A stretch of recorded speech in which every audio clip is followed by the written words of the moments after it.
Bismillahirrahmanirrahim. Alhamdulillah. Haqqa hamdihi wa salatu wa salamu ala khayri khalqihi Muhammadin wa ala alihi wa sahbihi ajma'in. Wa man tabi'ahu bi ihsan ila yawmiddin. Subhanaka la ilma lana illa ma 'allamtana innaka antal alimul hakim. Subhanaka la fahma lana illa ma fahamtana innaka antal jawadul kareem. Rabbi shrah li sadri wa yassir li amri. واحلل عقدة من لساني يفقه قولي وأفوض أمري إلى الله إن الله بصير بالعباد اللهم صل صلاة كاملة وسلم سلاما تاما على سيدنا محمد الذي تنحل به العقد وتنفرج به الكرب وتقضى به الحوائج وتنال به الرغائب وحسن الخواتم ويستسقى الغمام بوجهه الكريم وعلى آله وصحبه في كل لمحة ونفس بعدد كل معلوم لك اللهم إنا نسألك علما نافعا وقلبا خاشعا ولسانا ذاكرا وشاكرا وتوبة نصوحا رب يسر ولا تعسر رب تمم بالخير رب زدني علما وفهما والحقنا بالصالحين يا حي يا قيوم يا ذا الجلال والإكرام يا قدوس يا سلام لا حول ولا قوة إلا بالله العلي العظيم أما بعد السلام عليكم ورحمة الله وبركاته.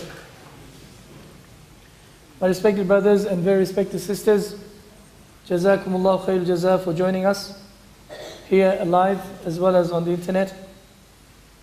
We had some technical difficulty with our equipment and just new equipment arrived. So inshallah ta'ala we will start as quickly as possible. And however, within 15 minutes time or 10 minutes time, we shall have a break for Salat of Maghrib. And after Maghrib, we come back immediately and continue, inshallah, with our dars for the evening.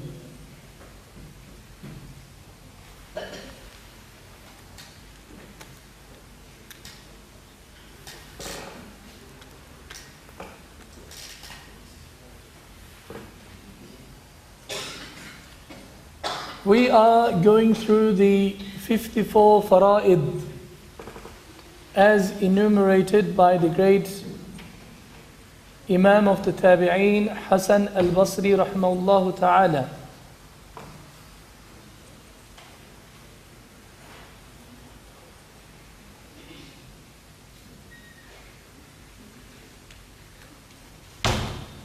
Okay.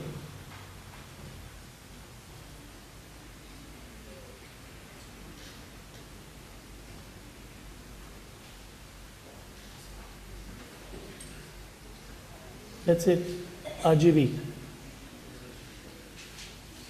And it's not connected.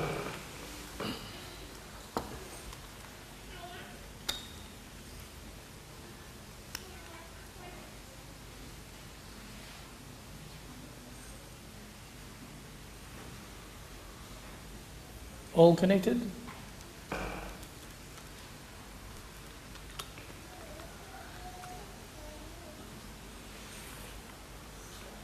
Okay.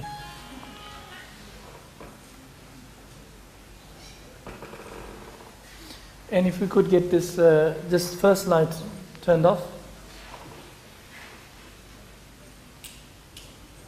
Thank you.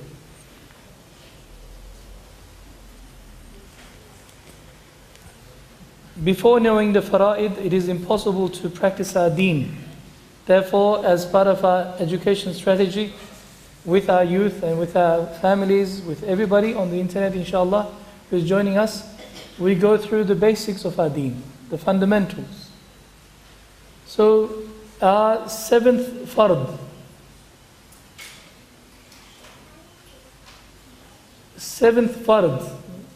is to consume only halal foods. How about the rest of it?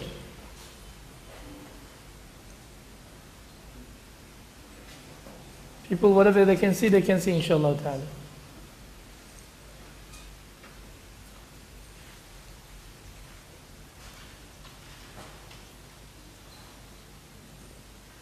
And I think we need to turn on those air conditionings also at the same time, inshallah.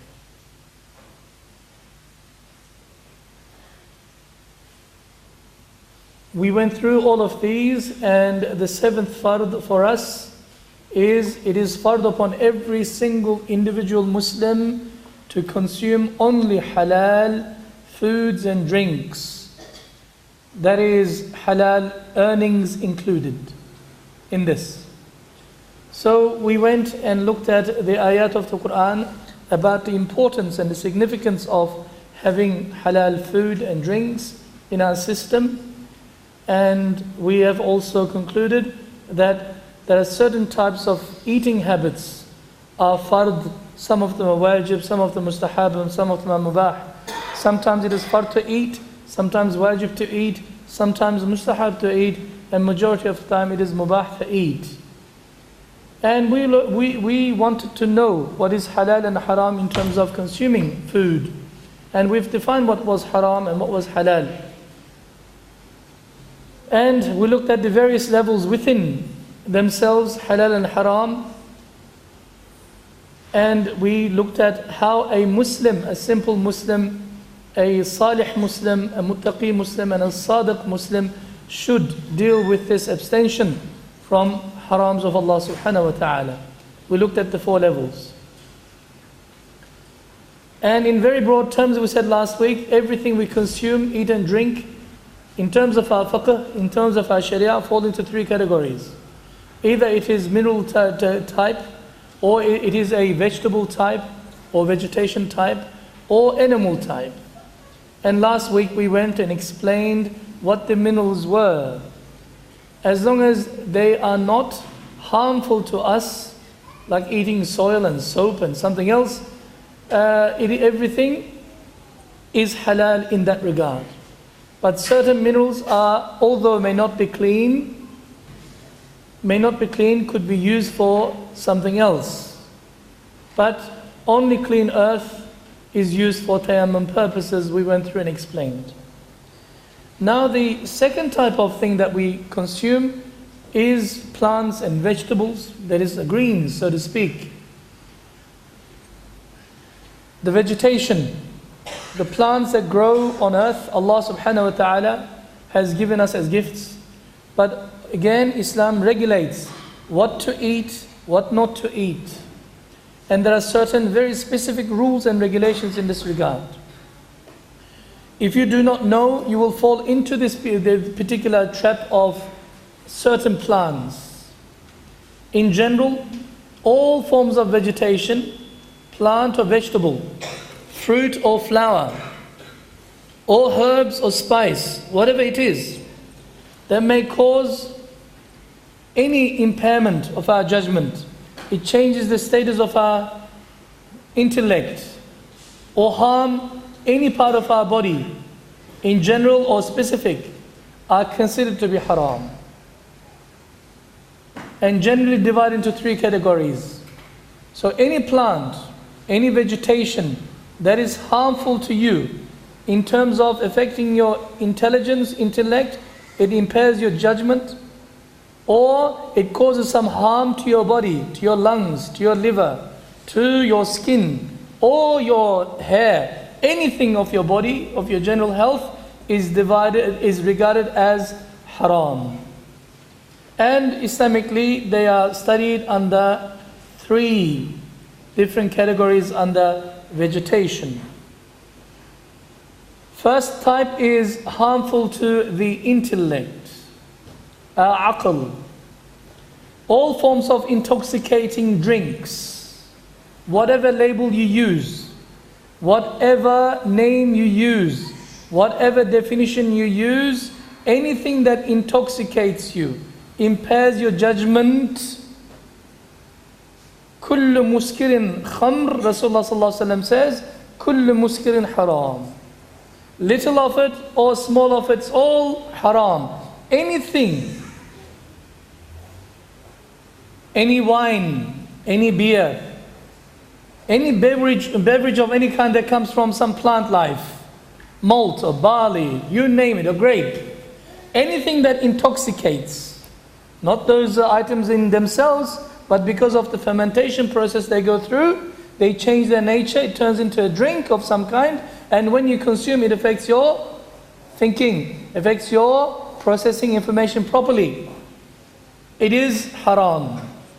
All types of illicit drugs, narcotics, such as heroin and marijuana, Indian hemp, weed, LSD, tablets of any kind that impairs your judgment, ice, absolutely haram. So there is no exception to this rule.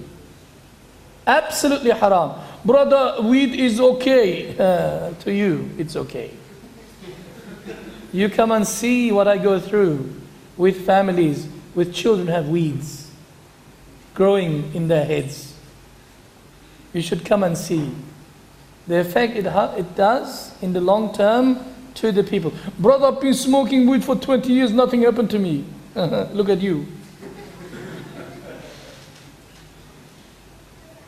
Hashish of any kind.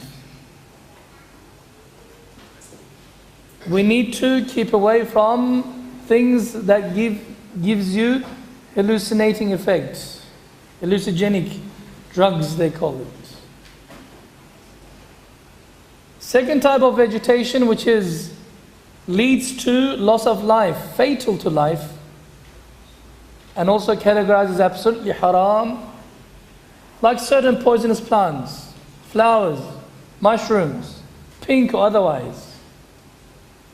Whatever mushrooms and plants that you eat, you know that there are certain magnolia, some flowers, for example, the Australian flowers, beautiful, smell so nice. But if you eat, it's poisonous. You can't touch or eat. It's haram, haram, haram. Because it brings harm to your body. It can have a detrimental effect to your life and you will die. Haram.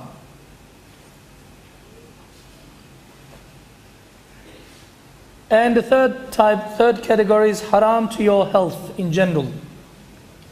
Leads to deterioration and detrimental to your health, to your general well-being. Example, cancerous effect of smoking. Brother, I heard that smoking is not haram. Get lost. You tell me one benefit of smoking. It's a social thing. We get together outside the building and we smoke and we chat. Get lost. Don't be silly. Don't kill yourself. Allah subhanahu wa ta'ala gave these beautiful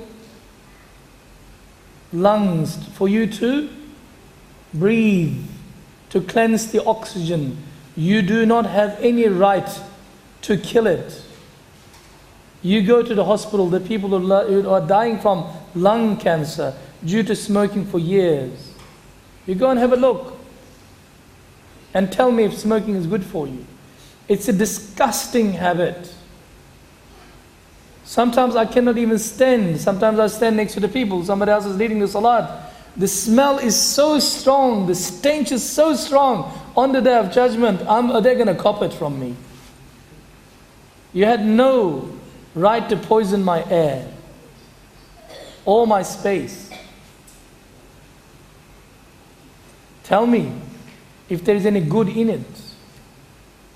But we still smoke. How about the shisha, bro? Nargila or shisha, the same ending. You need to keep away.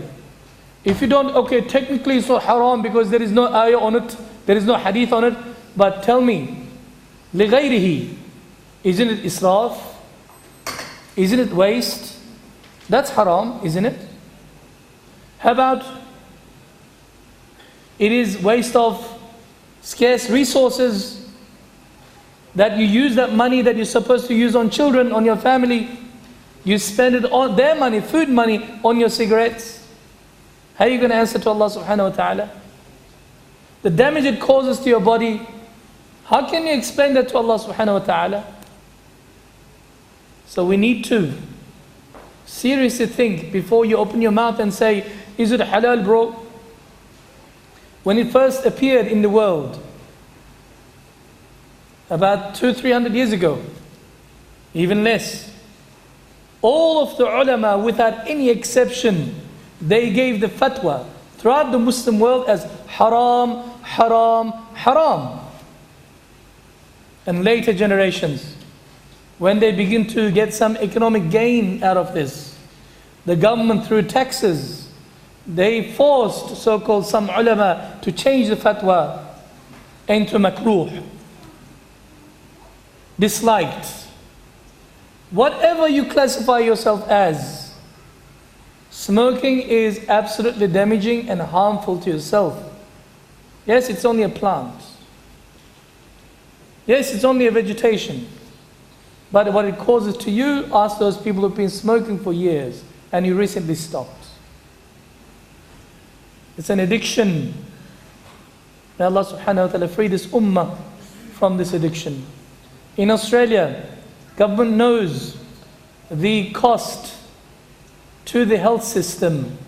Therefore, they pass policies in the government, in the parliament, to ban smoking in public places, in the offices, in schools, you name it. And cigarette advertising gone out the window, alhamdulillah. But you go to the third world countries, you go to Malaysia, you go to Indonesia, you go to Turkey, you go to Muslim lands.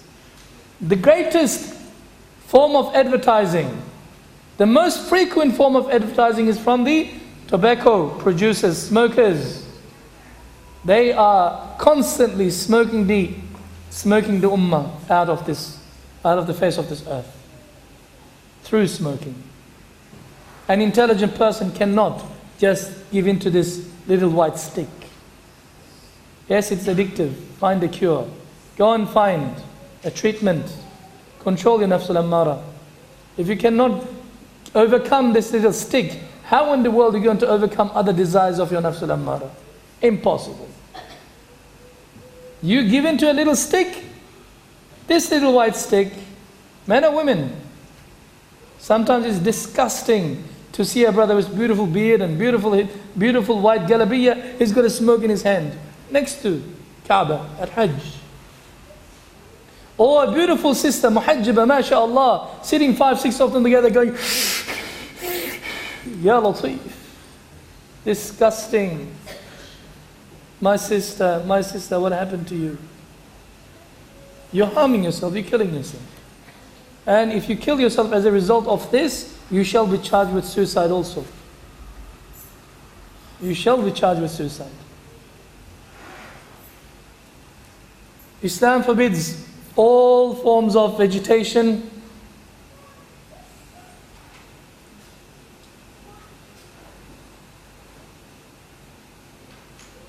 Inshallah, we just stop here, go and do our Maghrib. It's Salat, Isha, the Maghrib Salat is called, and we should immediately go, inshallah ta'ala. Jazakumullah khair jazak.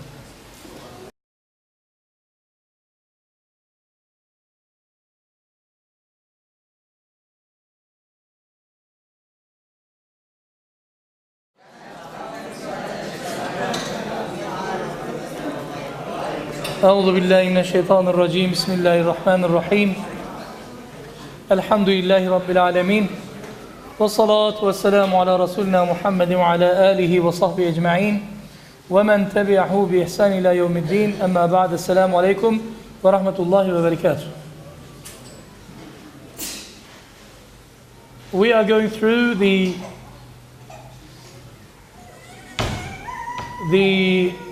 vegetables or plants that Islam classifies as haram, not edible, due to its effect.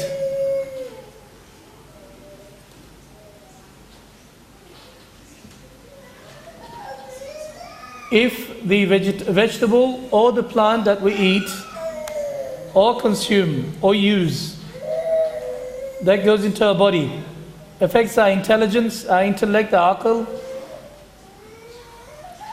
whatever it is, small or big, large quantities, regarded as haram. And we gave examples. Or leads to any loss of life, fatal to our life,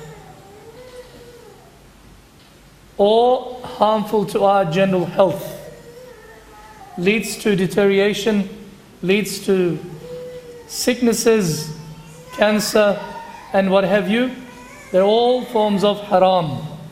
And we have quoted and cited smoking.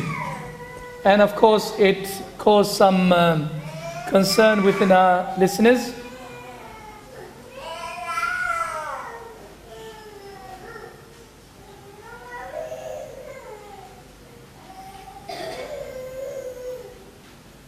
Islam prohibits all forms of vegetations or plants, for it affects our health and adversely causes loss of judgment. Alcohol and other fermented drinks are all haram. Simple Sharia rule is kullu muskirin haram. Everything that which intoxicates, small or large quantities, are all haram. I've heard this argument so many times from especially young brothers. How about in moderation? Astaghfirullah. Once every blue moon, whatever that means. Technically there is a definition of blue moon, but we won't go into it. Oh, but it was on a very special occasion. Allah will not write any sin for me. Excuse me?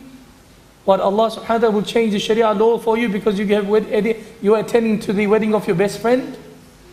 And therefore you can consume alcohol in that day and it will not be haram? Astaghfirullah al-azim. Tell me, what's the difference between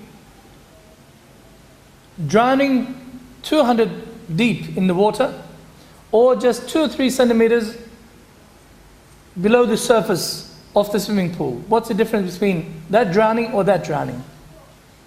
You end up losing your life, you're dead. Islamically, this much haram is equal to that much haram. No difference. When Allah subhanahu wa ta'ala prohibited alcohol, drinking, to a nation, to the Arabs, who were very well known in the world for their years, maybe 20, 30, 40, 50 years of collection of wines in their cellars. There was not a single incident, an occasion where they will not share alcohol like the West today. When you go into someone's house, they offer you alcohol, their best offer. They used to drink a lot. Allah subhanahu wa ta'ala slowly commanded Muslims in a gradual manner, actually in 3 different separate sections, separate times. Eventually it was all made haram. When it was made haram, I'm not going to go into how the prohibition happened. When it was made haram, Muslims were so ready, their imans were so perfect, alhamdulillah.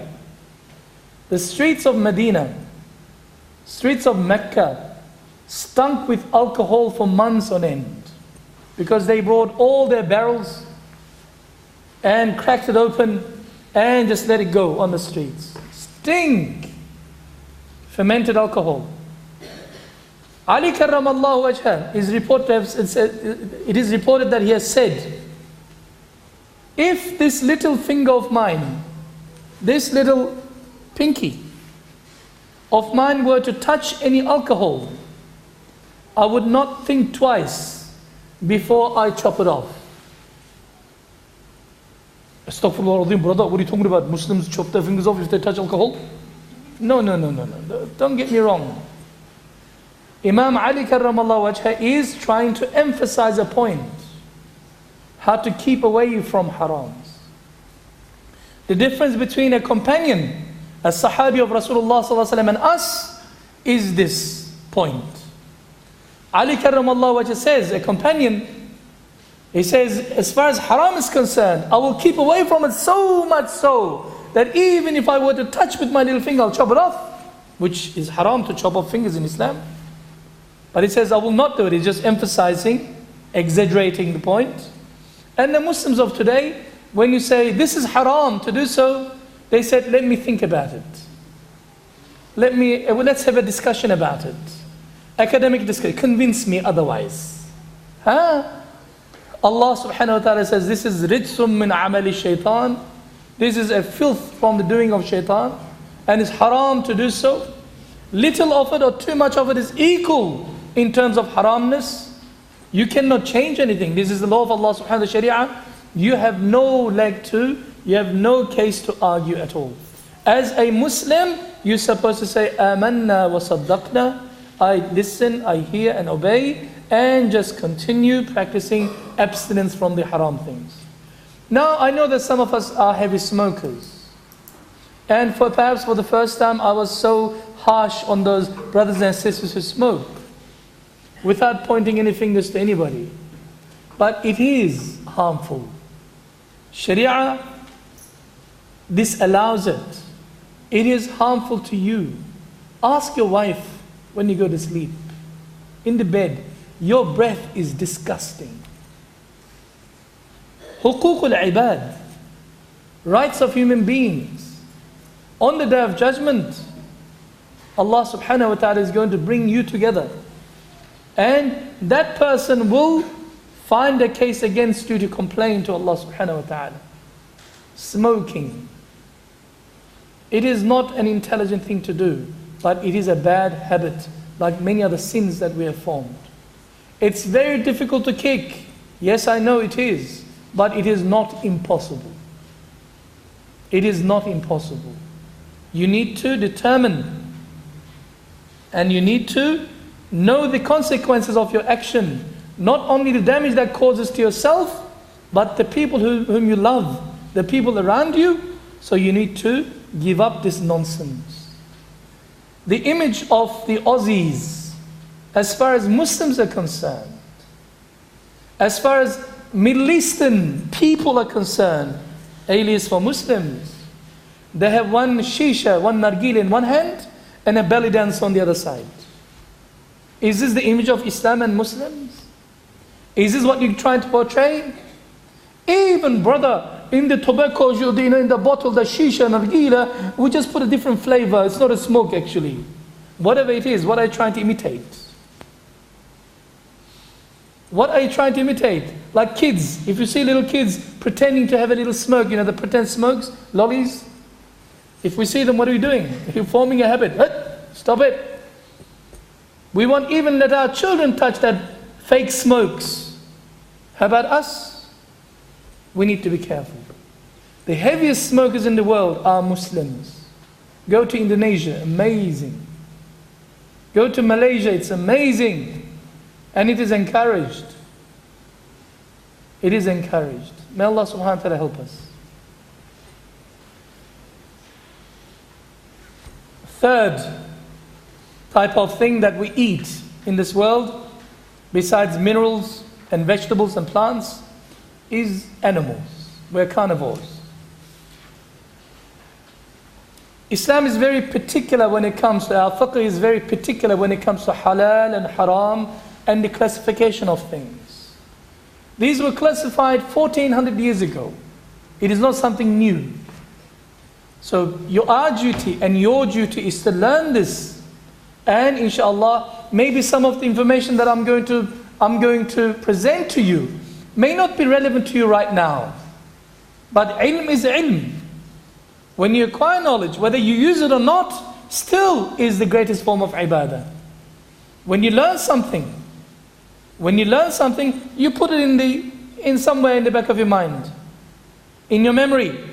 And when the time comes, oh yeah, we learned at Coburg Mosque that this was haram, we should not touch it.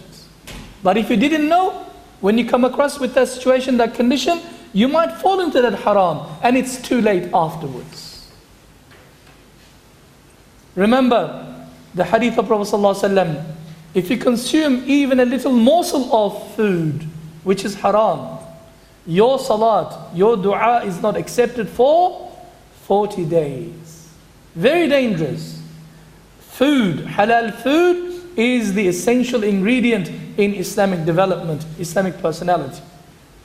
Therefore, let's look at the things which are considered to be animals. And Islam generally, right at the top, as far as eating animals are concerned, we divide into two sections. Those live on the earth, on the surface of the earth, on the land, and those live in the sea. Two types of food we derive. Fish kind, the seafood, and the other one is the other animals.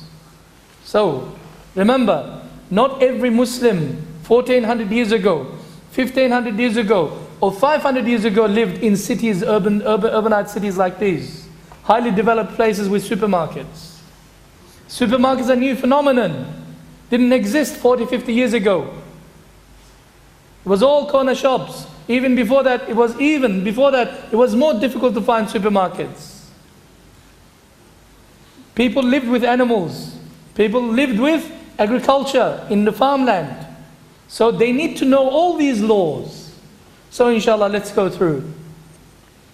Those live in the sea. Islam allows us, it makes it halal for us to eat all forms of seafood. Having said this, with the exception of Hanafi school of thought, Hanafis in particular, Ahnaf, they put a condition in terms of seafood. Hanafi ulama, Hanafi books teach us that all the things from the sea is halal provided that it is fish kind. Only fish kind, not crustaceans, not the shellfish, not the crabs, lobsters, prawns.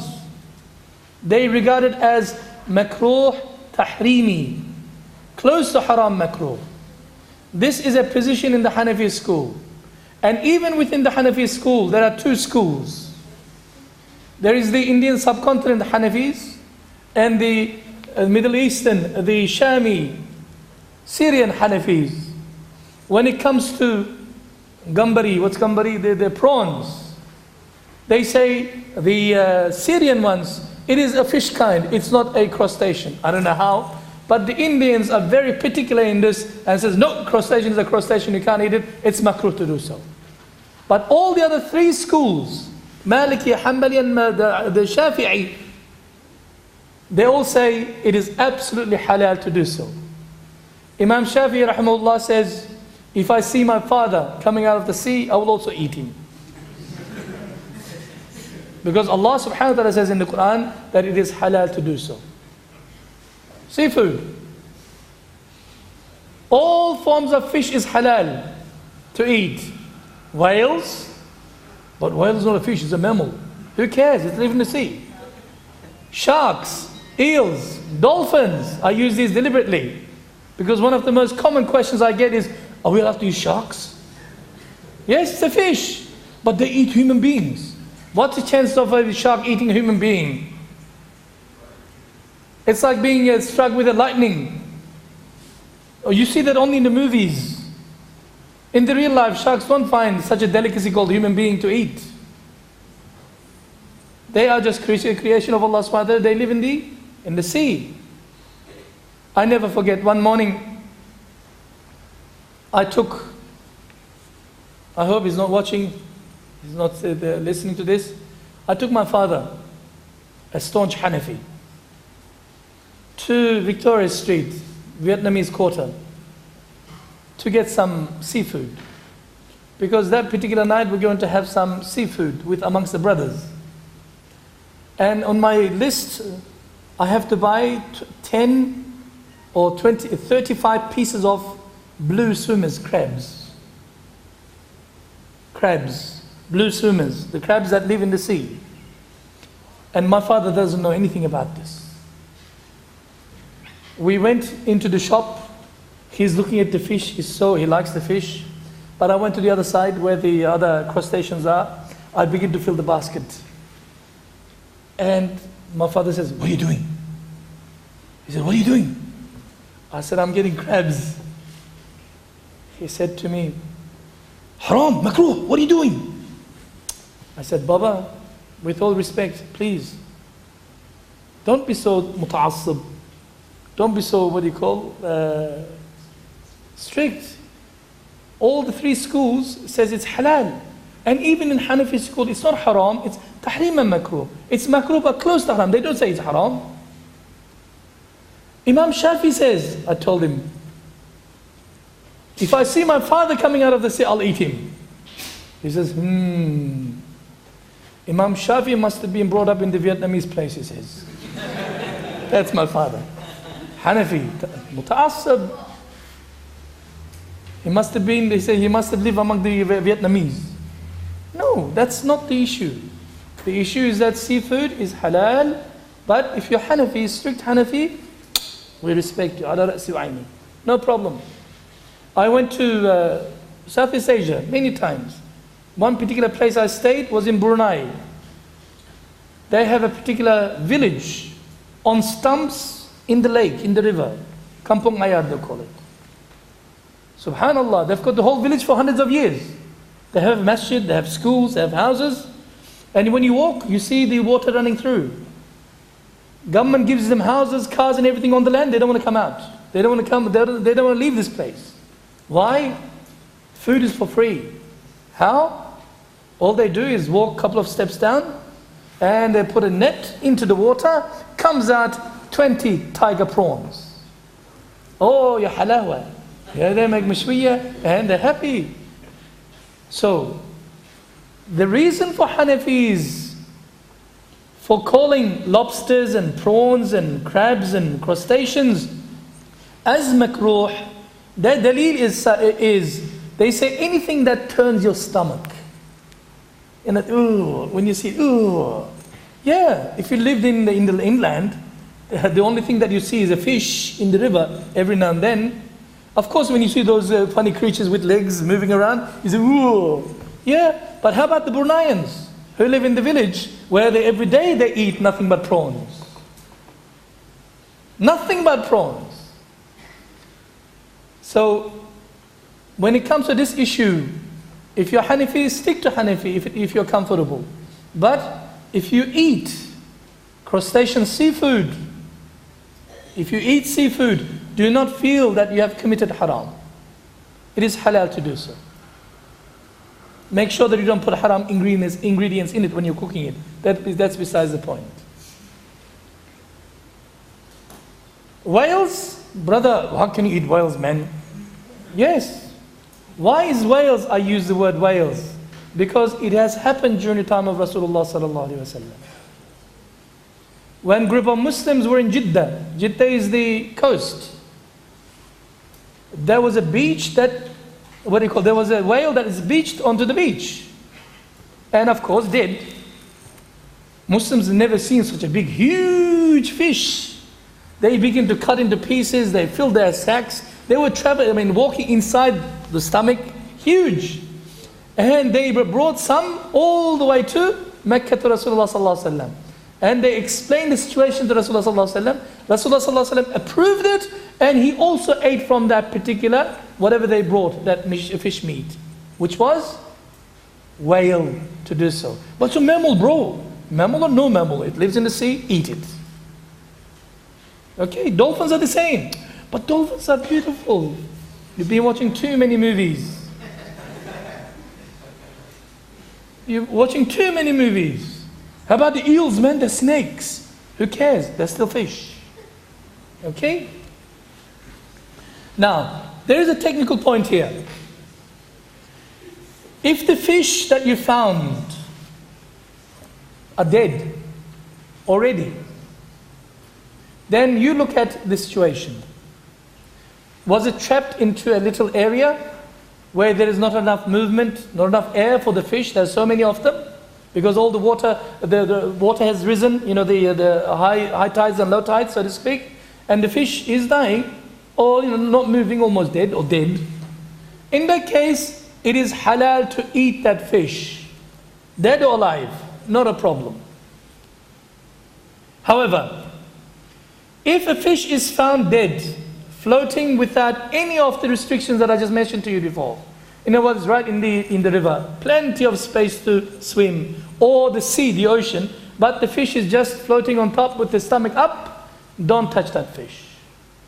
It could be poisoned, could be something else, some sickness. It is haram to eat that fish.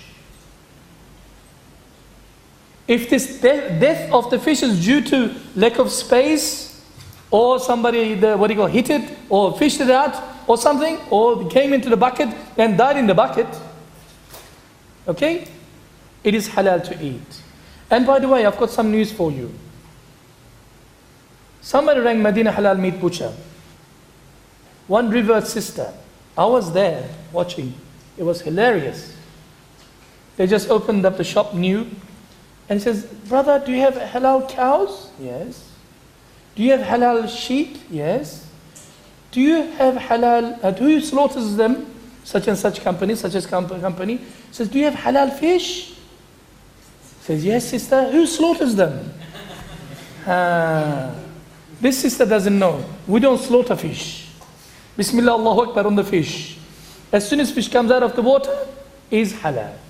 Not a problem.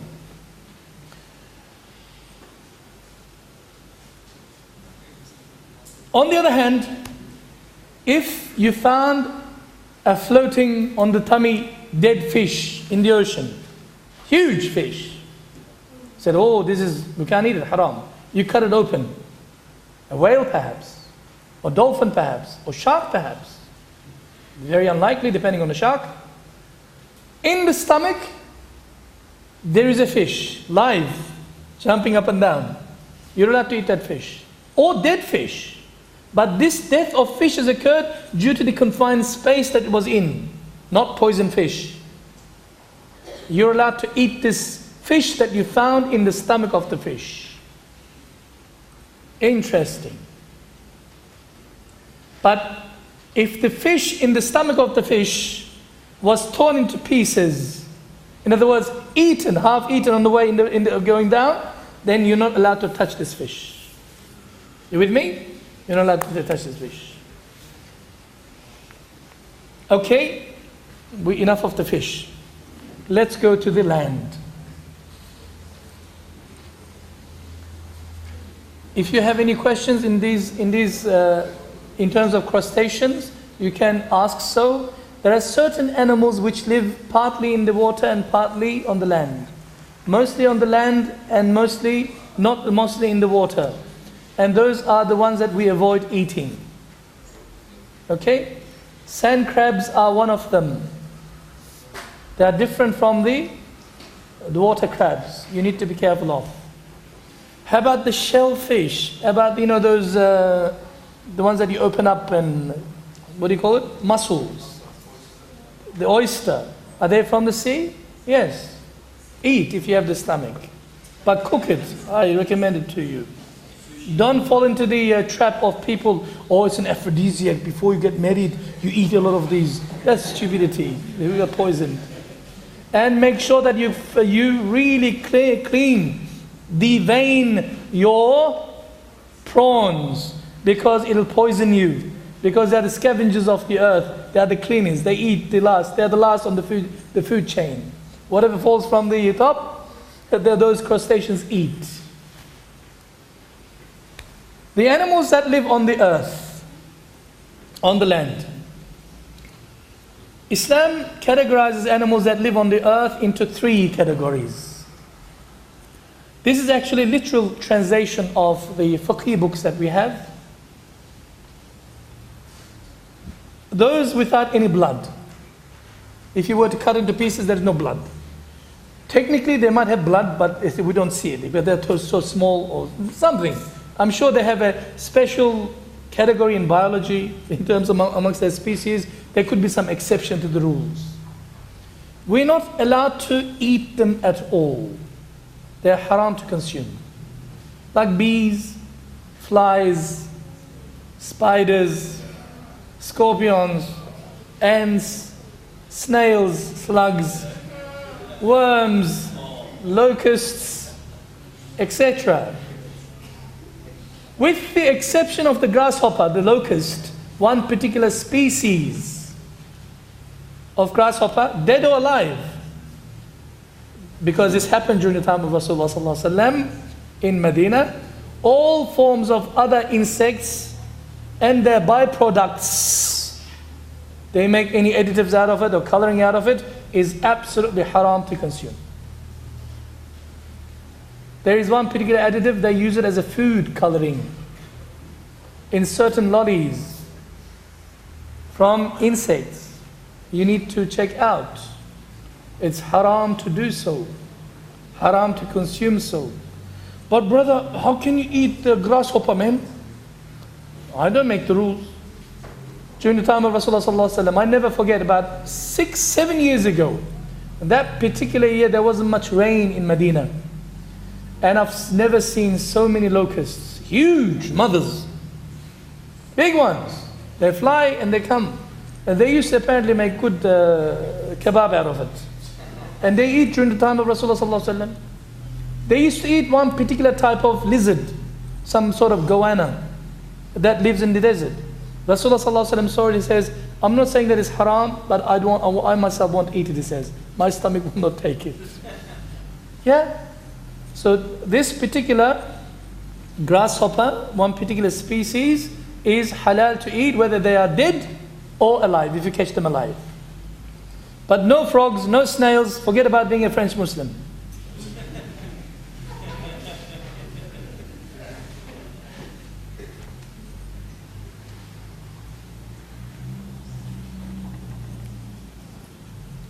Another point, although commonly regarded as insects, worms in the fruits or cheeses, not mentioning any particular cheese, mushrooms and in vinegar, whilst the worms are still in them, in the items I just listed to you, if you find them in there while they live in it, in the apple, in the apricot, in the pear, whatever the fruit is, you begin to eat. You just realize that you have eaten 3 nice, beautiful worms. Go on inside. No, just hold on. It's halal. What are you talking about, bro? Well, I just ate a worm. No. You know that it's even makruh to go through and look for fruit worms in the fruit. We lived at a time where there was no pesticides, no sprays for the fruit. Everything was organic. And those insects also used to share our world. For thousands of years. And we used to grow fruit. I remember from my childhood, in our garden we didn't have any sprays, it was all organic. Beautiful. And of course there's a little hole that you could hardly see. An ant went, not an ant, sorry, what do you call? A worm, fruit worm went in. Sometimes when you're eating, half of it is already gone. This is permissible to eat, mubah to eat. If you don't want to eat, this is besides the point, but it's halal to eat. But in cheese or in the things that I mentioned to you, but if they are walking on the streets, they left on the table, they're walking, they left the plate. You can't take the worm and halal to eat. Bismillah. That's haram to eat. Whilst they're in the fruit, can you imagine if every Muslim, it was haram to eat that fruit because it has a worm in it, how many fruits we have to chuck away into, into the rubbish. So this is something that you would never forget, inshallah ta'ala. So if you come across any fruit, if you are in if you go to Shepperton or some other places where in the country where you need to eat fruit, no problem, eat. Nothing will happen to you. You won't die from eating a fruit worm, by the way. I've never seen a cheese worm or mushroom worm or in the vinegar. Maybe possible, but our fiqh books, they tell us that these worms also exist. Whilst they're in it, no problem. Maybe Shanklish has some, worms in it. I have no idea. Now this particular second category is actually, this again the word damawi. Damawi means with blood. Damawi, with dam. They say without blood. Now with blood, but it doesn't bleed. Maybe scientifically speaking in biology, you will never find this classification. I asked one of our brothers to help me out. Maybe we can put proper scientific names for these creation so that when you learn, inshallah, you say that Islam is not a backward religion or anything as such. This is classified for the common village person who's never gone to school to understand biology, or they have the technical names for it. Make sense? So you need to give credit to how it is explained in the most basic possible manner. Snakes, for example, certain snakes have more blood than majority of the other reptiles. But it says snakes are regarded in this particular category. and other reptiles, porcupines, moles, rats, ferrets, mice, weasels, and all those other animals that you don't eat them, they're haram. But brother, if it's, if it's the last thing on earth and that you're dying and they put a roasted rat in front of you, are you allowed to eat it? Of course you're allowed to eat it. Because if you commit suicide, you die. Not a problem. If you die, Jahannam, because you committed suicide. There is an option for you. Although it's haram, normally, under that circumstances, it changes its status temporarily. Just for you to eat a little bit to survive, continue living.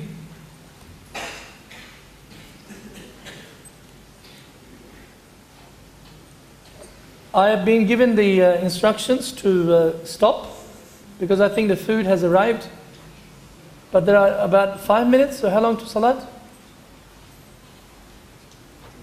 8 minutes? Okay, there is about 15 minutes to Salat or so.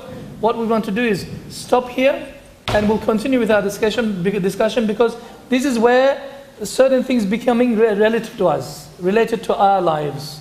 This is all wonderful, beautiful to understand. It's informative and interesting. But what's the chance of you eating a mole and a snake and a reptile or porcupine?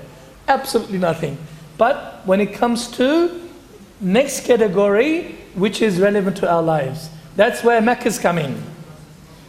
Okay, we will have a look at the horse meat and the camel meat and other meat and the methods and what have you, inshallah. All our intention is to acquire this knowledge, inshallah, so that we do not fall into haram, we do not fall into anything that is prohibited. Jazakumullahu khair jaza. May Allah subhanahu wa ta'ala increase our beneficial knowledge. May Allah subhanahu wa ta'ala increase our fiqh of the deen, so that when we hear something that is haram, we immediately understand the reason behind it, reasoning behind it, the illah behind it, the hikmah behind it, so that it brings us closer to Allah subhanahu wa ta'ala. When in Islam somebody says it's haram, you immediately understand why it is haram. Because it has harmful effects on the body, on the intellect, on our jasad, on our badan, on our families, on everything that Islam sees as holy and sacred.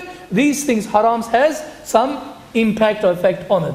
May Allah subhanahu wa ta'ala increase our ikhlas. May Allah subhanahu wa ta'ala increase our beneficial knowledge. May Allah subhanahu wa ta'ala increase our a'mal al-salihah, good deeds and good works. May Allah subhanahu wa ta'ala increase our certitude to Him, our yaqeen to Him. May Allah subhanahu wa ta'ala include us amongst His choices, servants, and the ummah of Rasulullah sallallahu alaihi wasallam. May Allah subhanahu wa ta'ala keep you and all your loved ones, inshallah, as neighbors to Rasulullah sallallahu alaihi wasallam on the Day of Judgment. May Allah subhanahu wa ta'ala bless all of us, and including your loved ones, with His beatific vision, Jamalullah, from Jannatul Firdaus al-Ala, bi'idhnillahi ta'ala. Allahumma ij'alna minhum ya Rabbil Alameen. Subhanaka Allahumma bihamdik.